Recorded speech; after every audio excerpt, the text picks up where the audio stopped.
You know, we all think we know the story of the Titanic, but the truth is it's made up of thousands of individual stories, so many of which have been lost over time. Well, today we're going to talk about one of the most incredible ones I've ever come across. It's about a young couple on their honeymoon, a mother's terrifying premonition, and a secret plan that had the most tragic, unintended consequences. So let's just start right there. Before a single bag was packed, before they even bought the tickets, the whole thing started with this. The groom's mother had a dream, a vision really, that the Titanic would sink. And this wasn't just a passing thought. It was a deep, chilling feeling that would change everything. So, what do? I mean, how do you convince your worried mother that you'll be fine when she is absolutely certain your honeymoon ship is doomed? Well, for the young man in our story, the answer was to come up with a very clever, very elaborate deception. Okay, so let's meet our main characters here. We have Victor Peñasco, he's 24, comes from a really prominent, wealthy family in Spain, and his new wife, Josefa Castellana, just 22 years old. They're newlyweds, they're in love, and they have their whole lives ahead of them.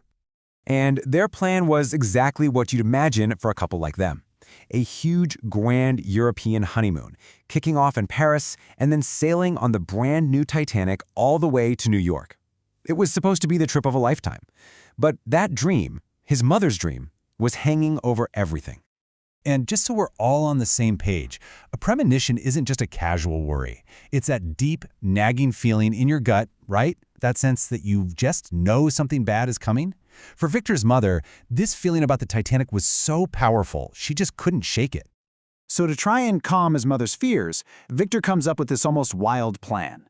He figures, okay, we'll leave our servant behind in Paris. We'll give him a whole bunch of postcards that we've already written and addressed to my mom. And his only job is to mail one of those postcards back to Spain every single day. That way, she'll think we never even left France. With their plan all set, they felt like they'd covered their bases.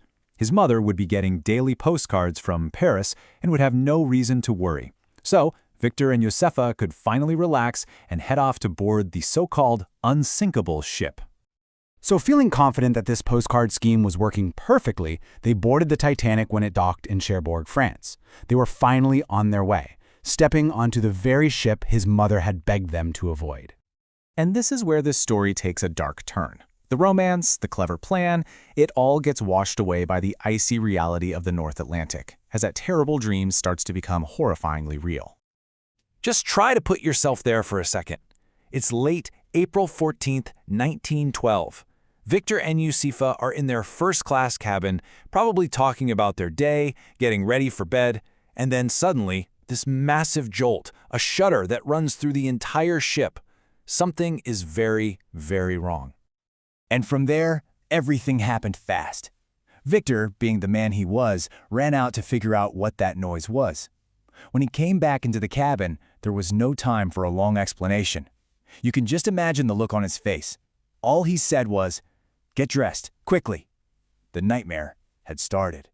They get up to the deck, and it is just pure chaos. People are shouting, the crew is trying to launch lifeboats, and in the middle of all that confusion, following the women and children first rule, Josefa is separated from Victor and hurried into lifeboat number 8. It would be the last time she ever saw him.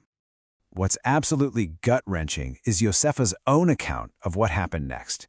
She said she screamed Victor's name over and over as her boat rode away into the dark, but her voice was just swallowed up by the sound of more than 1,500 people in the freezing water, a sound she would never, ever forget.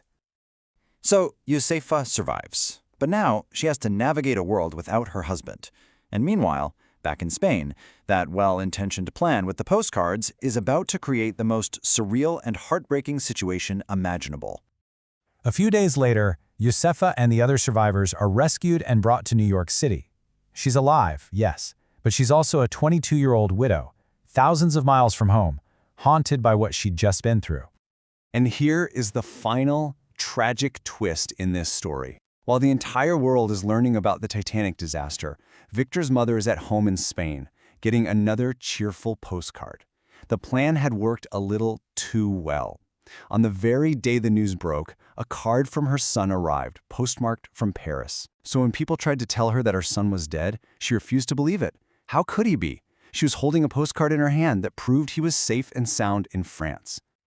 But incredibly, Josefa's story didn't end there.